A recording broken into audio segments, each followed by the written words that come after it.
dossiê anterior, o avanço da tecnologia militar permitiu que, em 1958, o físico William Higginbotham criasse o primeiro jogo para computadores, chamado de Tênis para Dois. Mais tarde, em 1961, o programador Steven Russell criou o jogo Space War, dando origem ao joystick. Até então, somente era possível jogar jogos eletrônicos somente em computadores. E acredite, ter um computador, além de ser muito caro, ele ocupava um espaço imenso, podendo ocupar até uma sala inteira, sendo possível jogar somente em universidades ou em laboratórios. Foi então que o engenheiro e inventor Ralph Baer, apaixonado por jogos de computadores daquela época, começou a trabalhar em um projeto onde seria possível jogar videogames em locais domésticos. Entre os anos de 1966 até 1968, desenvolveu por conta própria o protótipo do primeiro videogame caseiro, chamado Caixa Marrom, onde mais tarde, em 1972, seria lançado comercialmente com o nome de Magnavox Odyssey. Magnavox presents Odyssey, the electronic game of the future. Odyssey easily attaches to any brand TV, black and white or color, to create a closed-circuit electronic playground.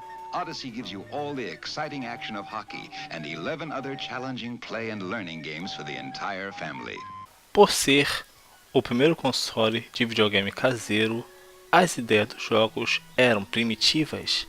Haviam os cartuchos numerados que continham um tipo de jogo, onde precisava inserir uma das películas adesivas na televisão que simulavam a tela do jogo.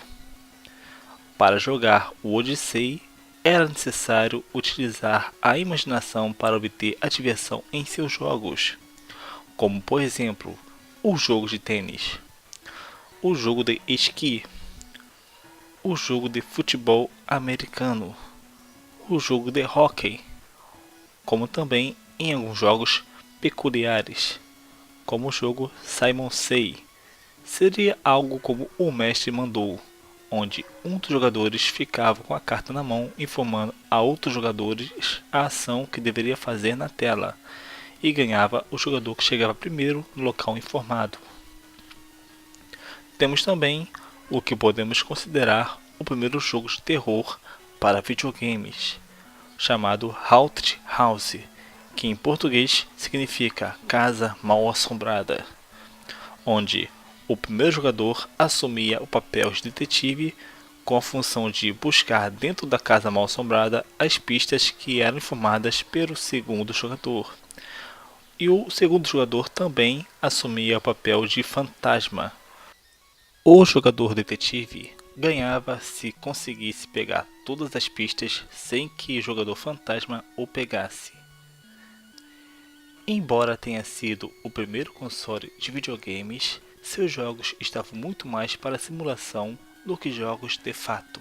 Existe uma controvérsia no mundo dos games para definir quem é o pai dos videogames. Porém, todos são unânimes ao declarar quem realmente revolucionou a história dos videogames, tornando um negócio muito lucrativo e criando a primeira indústria dos videogames. Este homem é Nolan Bushnell. Bushnell era bastante viciado no jogo Space War, percebendo que para jogá-lo era muito custoso, pois exigia um computador que ocupava um espaço imenso. Formulou a ideia de ter uma versão compacta do jogo Space War, e então em 1969, Bushnell, junto ao parceiro Ted Dabney, formaram a empresa CyD, onde criaram um dispositivo que era possível jogar o clone do jogo Space War com gráficos menos elaborados e com a finalidade de operar com moedas. Eles rebatizaram o jogo como Computer Space. No português seria algo como computação espacial. Em 1971, Nolan Bushnell vendeu sua ideia para a empresa Lutin Associates, porém as vendas das máquinas foram consideradas muito baixas. Acreditando que a Nutin não estava comercializando corretamente o Computer Space, em 1972, Bushnell, junto a seu parceiro Dabney, resolvem sair da Nutin e decide criar por conta própria uma nova empresa. Porém, descobriram que o nome Syzygy já estava sendo utilizado, então resolveram nomear a empresa para o nome de Atari. Sim, esse momento começaria a entrar para a história dos videogames. Bushnell, após assistir uma demonstração do jogo de tênis do Magnavox Odyssey na Califórnia, formulou a ideia de desenvolver o jogo que utilizasse a mecânica similar que foi apresentado pelo Odyssey. Então atribuiu a tarefa ao programador Alan Alcorn de criar este jogo. Segue então mais um vídeo do documentário A Era dos Videogames do Discovery Channel, com um trecho que informa a criação do Pong, onde Alan Alcorn junto a Nolan Bushnell explica o processo da criação do jogo. Ele me passou um primeiro projeto que era desenvolver um jogo simples de ping-pong com uma bolinha em movimento para marcar pontos, e me contou que tinha um contrato com a General Electric. Mas, na verdade, ele não tinha contrato nenhum. Eu queria incentivá-lo. Eu queria que ele não pensasse que aquilo era só um treinamento. O incentivo deu certo e o protótipo do Pong ficou pronto. Quando consegui um jogo que funcionava muito bem, Nolan disse que precisava ter som. Especificou que queria o barulho de uma multidão torcendo. E alguém disse que queria vaias quando o jogador perdesse. Eu não fazia ideia de como conseguir isso. Eu já tinha estourado o orçamento e a máquina já tinha chips demais. Eu comecei a cutucar um fio de amplificador no circuito até descobrir ruídos que pareciam adequados. E conectei os fios neles. Só precisava de meio chip para obter esses sons, então eu mostrei ao Nolan. Ele terminou em 3 dias. Eu fiquei espantado. Ele era muito competente. A gente mudou só uma coisinha. Dependendo da parte da raquete que batia na bola, o ângulo mudava. E de repente um jogo meio chato se transformou em um jogo pra lá de divertido. Eu escrevi as primeiras instruções para o Pong, que eram: o primeiro passo, inserir a moeda. Segundo passo, a bola é sacada automaticamente.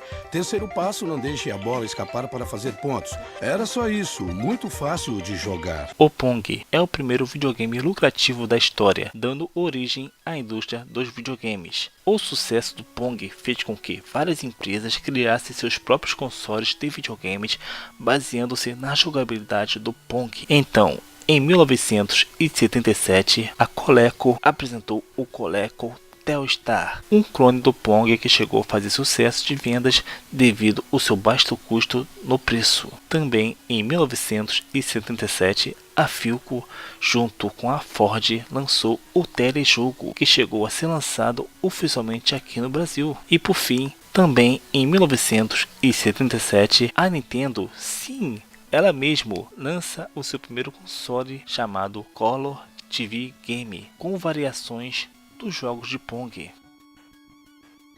Magnavox Odyssey, Pong, Coleco Telstar, telejogo, Color TV Game. Estes consoles são considerados os videogames da primeira geração, sendo que todos eles embarcaram no sucesso do Pong. Tal sucesso que fez com que a Magnavox processasse Atari, Coleco e as demais empresas por violação de patente, pois todos eles seguiam a fórmula da jogabilidade do Odyssey.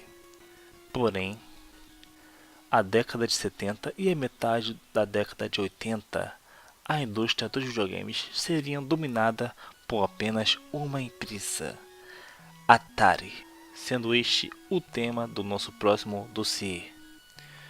Muito obrigado por assistir e até o próximo vídeo.